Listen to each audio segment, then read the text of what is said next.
आज मैं तुम सब बच्चों को जनाब सैयदा के हालात, उनकी ज़िंदगी के बारे में मैं बताना चाहूँगी कि उन्होंने किस तरह से अपनी ज़िंदगी को गुजारा है और उन्हीं के पैरहन पे चल के, उन्हीं के रास्ते पे चल के तुम लोगों को अपनी ज़िंदगी को भी इसी तरह से कामयाब बनाना है।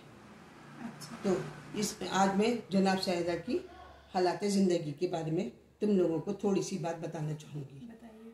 तो अक्सर देखा गया है कि माँ बाप क्या करते हैं, अपने बच्चों से इतना प्यार करते हैं, बेजा लाड प्यार करके लड़कियों का के ऊपर बहुत बुरा असर पड़ता है जिस बात का।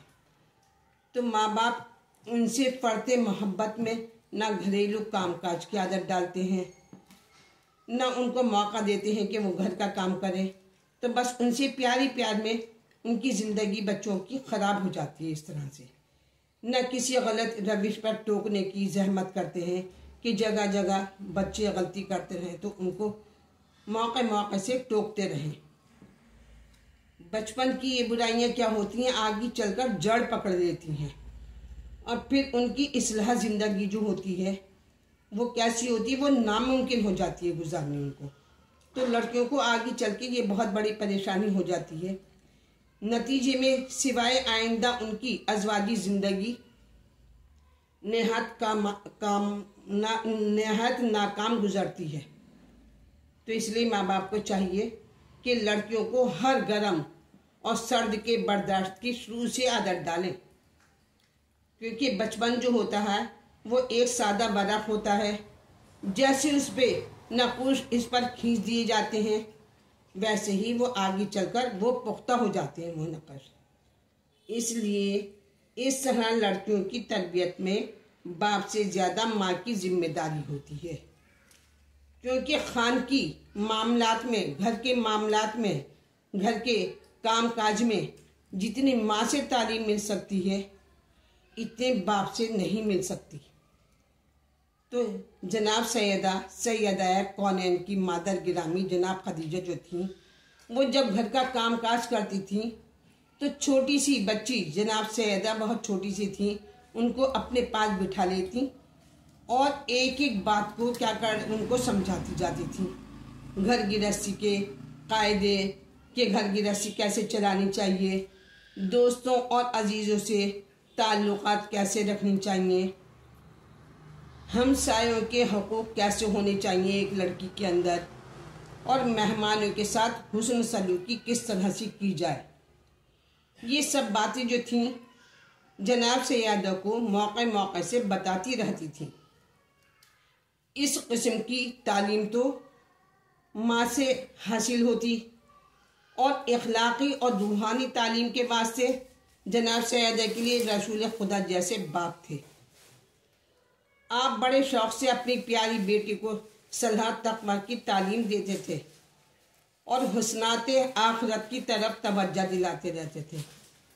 ख्याल करने की बात यह है कि जिस फातिमा ने हज़रत रसूल खुदा जैसे बाप की तरबियत और खदीजा जैसी माँ की आगोश में परवरिश पाई हो, भला उसकी ज़ात में किसी कमी का कहाँ सवाल पैदा हो सकता है।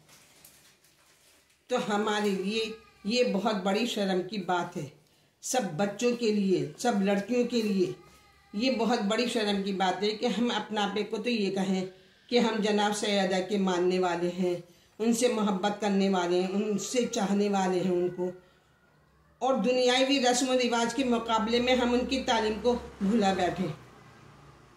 तो हमें जनाब सैयदा की पैरवी करनी चाहिए। जनाब सैयदा जैसा तालीम दे उसी हिसाब से उनके चलना चाहिए।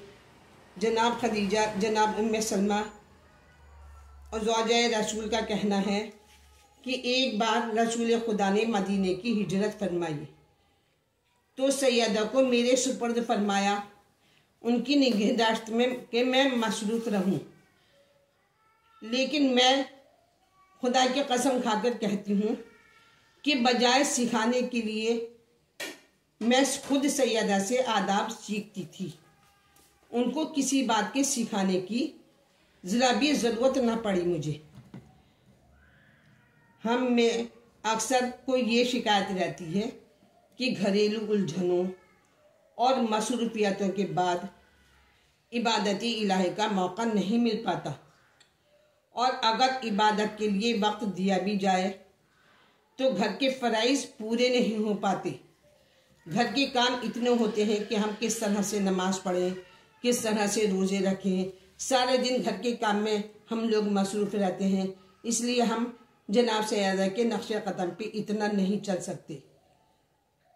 तो अमीरुल मोमिनीन का कौल है कि जनाब सैयदा बड़ी कसरत से खुदा की इबादत करती थी, मगर उनकी इबादत की वजह से घर में कोई शिकायत कभी पैदा न हुई। घरेलू जिम्मेदारियां भी बहुत खूबी से अंजाम दिया करती थीं। घर का सब काम करना, चक्की पीसना, बच्चों को नहलाना धुलाना और साथ में इबादत इलाही भी बजा लाना, उसकी जितनी अच्छी मिसाल हमारी शहजादी जनाब सैयदा में है वो कहीं और नहीं मिलती, वैसी कहीं और नज़र नहीं आती। तो जनाब सैयदा मामूली बीबी नहीं थी, तमाम जनाना ने तमाम आलम की औरतों की सरदार थी। बादशाह दीन दुनिया की नूर नज़र में और अल्लाह की नज़र में और अल्लाह रे इंकसारी और फ़र्ज शनासी कर अपने घर में खुद झाड़ू भी देती थी, चक्की पीसती थी, रोटी पकाती थी, बच्चों को नहलाना धुलाना करती थी, और बीमार हो तो उनकी तीमारदारी भी करती थी। घरेलू जिम्मेदारियों की इस अजीम बोझ के साथ इबादत मामूल का ये आलम था कि सुबह से शाम तक रो रो कर निहायत आजिज़ी से अल्लाह से दुआएं मांगती थीं, इल्तिजाएं करती थीं और हम्दो सनाए परवरदिगार करती थी।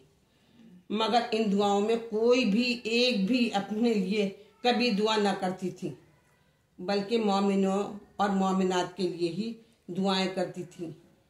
क्या कहना फातिमा ज़हरा के इस जज्बे ईसार का, जिसकी मिसल नज़ीर चिराग लेकर भी ढूंढते हैं तो नहीं मिल सकती। हाँ, अगर इस जज्बा ईसार कुर्बानी की कहीं झलक मिलती है तो वो मैदान करबला में सानी ज़हरा के लासानी किरदार में। तो हदीसों में लिखा है कि हज़रत सैयदा बाल बिखराए जन्नत के दरवाजे पर खड़ी हो जाएंगी, और जब तक हुसैन का हर आज़ादार दाखिली जन्नत नहीं हो जाएगा आप अंदर कदम नहीं रखेंगी। तो हम लोगों को जनाब सैयदा के बताए हुए रास्ते पर चलना चाहिए और इसी तरह से अपने को ढककर रखना चाहिए, हिजाब में रखना चाहिए। बाहर घर से बाहर लड़कियों का निकलना अच्छा नहीं है।